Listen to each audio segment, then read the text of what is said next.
बिस्मिल्लाहिर्रहमानिर्रहीम। इय्याक नअबुदु व इय्याक नस्तईन। तमाम मेरी काबीना को और जितने भी हमारे सेक्रेटरीज बैठे हैं, सबको अस्सलाम वालेकुम व रहमतुल्लाहि व बरकातहू। जैसा कि आप सबको मालूम है कि कल एक दफ़ा फिर वफाकी हुकूमत की तरफ से पाकिस्तानी कौम पर पेट्रोल का और डीजल का बम गिराया गया है। और उधर मीटिंग में भी मैंने ये कहा था कि मतलब जो टारगेटेड ऑडियंस को हम सब्सिडी देने जा रहे हैं, तो पाकिस्तान की तकरीबन 45% पॉपुलेशन जो है वो अभी पॉवर्टी लाइन से, गुर्बत की लकीर से नीचे आ चुकी है। और ये तकरीबन 10 करोड़ लोग बनते हैं पाकिस्तान की टोटल आबादी का।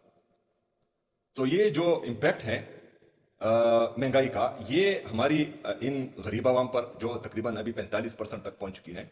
इसके बाद मिडिल क्लास, और मैं बहसीयत वज़ीर-ए-आला ये जो महंगाई आ रही है इसका बोझ बर्दाश्त नहीं कर पा रहा। तो आम आवाम जो है, जो हमारी लोअर मिडिल क्लास, हालांकि अपर मिडिल क्लास भी जो अभी इसके बाद महंगाई आने वाली है वो बर्दाश्त नहीं कर पाएगी। तो अगर फर्ज करें हम फायर फाइटिंग कर रहे हैं, जब भी जो क्राइसिस आती हैं तो उसी वक्त हम कॉस्मेटिक पॉलिसीज बनाकर आवाम को रिलीफ देने के लिए धक्के मारते हैं। ये नहीं होना चाहिए। एक कौम तरक्की तब करती है जब उसकी लीडरशिप एक ऐसी पॉलिसी बनाए जो मुस्तकिल हो, जिससे फायदा हो। जिस तरह हमारे लीडर, हमारे कायद जनाब इमरान खान साहब ने अपने दौरे हुकूमत में किया था। हालांकि वो जिस टाइम प्राइम मिनिस्टर थे तो दुनिया पर एक वबा आई थी कोरोना की, उसमें पूरी दुनिया जो है अफेक्ट हुई थी, पूरी दुनिया में महंगाई आई थी। लेकिन उसके बावजूद भी पाकिस्तान इमरान खान साहब के दौर में 6.1% से ग्रोथ कर रहा था। हमारा पेट्रोल जो है वो बाहर दुनिया में 117 से 120 डॉलर फी बैरल था। लेकिन उन्होंने अपनी कामयाब पॉलिसी के तहत पाकिस्तानी कौम के लिए उस पेट्रोल की कीमत 150 रुपए मुख्तस की थी। लेकिन अब आप देखें, मतलब पाकिस्तान के 75 सालों में पेट्रोल की कीमत 150 रुपए बढ़ी थी, और सिर्फ ये 3 सालों में पेट्रोल की कीमत तकरीबन 300 रुपए से ज्यादा बढ़ चुकी है। तो ये किसकी नाकामी है? ये उनकी नाकामी है जो इस मुल्क पर मुसल्लत कर दिए गए हैं, क्योंकि उनके पास कोई पॉलिसी नहीं है, उनके जहन में कोई रिफॉर्म्स ही नहीं है, वो पाकिस्तान का सोचते ही नहीं, पाकिस्तानी आवाम का सोचते ही नहीं। लेकिन हमारी जिम्मेदारी है, क्योंकि हम आवाम के वोट से आए हैं और हमारी ताकत ही आवाम है, हम जमहूरी लोग हैं। चोर दरवाजे से ना हम पहले आए थे ना इसके बाद आएंगे। जब हमने आवाम के पास जाना है और आवाम के वोट से ही इक्तिदार में आना है, तो हमने अपने आवाम का सोचना है। तो इसके लिए हम ऑलरेडी जो पॉलिसी अनाउंस कर चुके थे मोटरसाइकिल के लिए, हमारे फार्मर्स के लिए, वो नेशनल लेवल तक अभी पहुंच गई हैं। इसके साथ साथ क्योंकि नेशनल क्राइसिस है, तो इसमें हम जो है पाकिस्तान का साथ देंगे।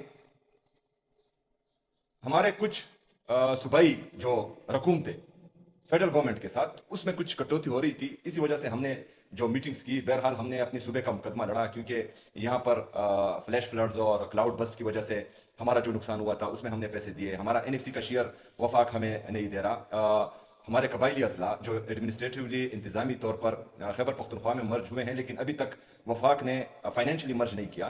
तो जो हमारे कबायली अजला का हक है एनएफसी में, वो बाकी सूबे का रहे हैं और हमें नहीं दिया जा रहा, वो भी हमने बताया। इसके साथ साथ जो नेशनल पॉलिसी के तहत हमारे आवाम को जबरदस्ती अपने घरों से निकाला गया है, तो उनको भी हम रिलीफ दे रहे हैं। वो पैसे भी जो है सूबाई हुकूमत अपनी जेब से दे रही है। इसके साथ साथ नेशनल पॉलिसी के तहत दोबारा दहशतगर्दी ने सर उठा लिया है, तो उसको भी जो है हम काउंटर करने की कोशिश कर रहे हैं, और उस पर भी हमारा काफी सारा पैसा लग रहा है।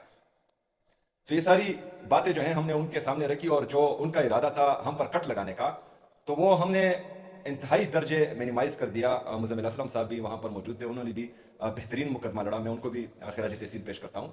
तो हमने यहाँ पर खैबर पख्तूनख्वा की हुकूमत हमारे साथ है, हमने खैबर पख्तूनख्वा की आवाम के लिए हमसे जो हो सके वो बेहतरीन रिलीफ देना है।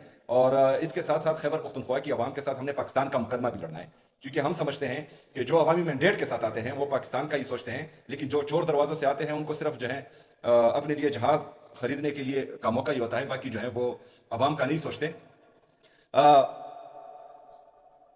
नेशनल या वफाकी हुकूमत इसको चाहिए पॉलिसी बनाए, पाकिस्तान के लिए, क्योंकि हमारी जो फॉरेन रिजर्व है, अगर फर्ज करें इसी तरीके से हम पेट्रोल खरीदते रहें और हमारे ट्रेड डेफिसिट है पाकिस्तान में, तिजारती खसारा दिन ब दिन बढ़ता जा रहा है, क्योंकि एक्सपोर्ट है ही नहीं और इंपोर्ट दिन ब दिन बढ़ता जा रहा है। जो हमारे साथ ऑलरेडी डॉलर है तो वो इंपोर्ट करने में मुल्क से बाहर ही जाएंगे। तो इससे जो इम्पैक्ट पड़ेगा, हमारे रुपए की कदर कम होगी, इससे मजीद महंगाई आएगी। जो हमारे पेट्रोल और डीजल के प्राइसेस बढ़े हैं, इससे बिजली भी महंगी होगी, मजीद आवाम पर बोझ आएगा, इन्फ्लेशन भी होगी, अनएम्प्लॉयमेंट भी होगी। तो ये तमाम चीज़ों के लिए जो है मेरे ख्याल में एक जो है वो फ्यूचर की पॉलिसीज बनानी चाहिए वफाकी हुकूमत को।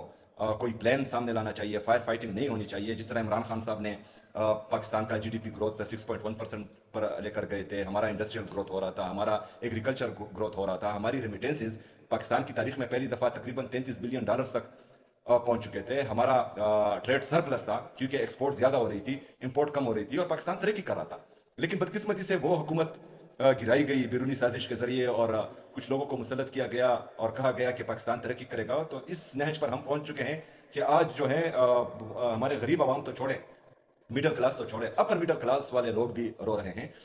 तो मैं चाहता हूं कि हमारी हुकूमत खैबर पख्तूनख्वा में एक प्रोविंशियल क्राइसिस पॉलिसी लाए, ताकि जितने भी हमारे आफात आते हैं, चाहे नेचुरल डिजास्टर हो, चाहे नेशनल क्राइसिस हो, तो उसमें हम जो है सबसे पहले अपने आवाम को देखें और अपने आवाम के लिए हर मुमकिन कोशिश करें कि उनको रिलीफ दें इसके तहत। दूसरा, जो हमारे मोटरसाइकिल वालों को, फार्मर्स को तो हमने रिलीफ दे दी। तो मैं चाहता हूं कि इसमें जो है हम हमारे जो बाकी लोग हैं जो ये महंगाई बर्दाश्त नहीं कर पाएंगे, तो इसके लिए भी एक पॉलिसी पर हम काम कर रहे हैं। तो इंशाल्लाह वो भी आपके सामने रखेंगे। और हम चाहते हैं कि महंगाई के इस दौर में, और जो पेट्रोल और डीजल का बम आवाम पर गिराया गया है, तो इसमें हम अपने लोगों को मैक्सिमम सपोर्ट दें और उनको जो है इस महंगाई के बोझ तले दबने ना दें। शुक्रिया।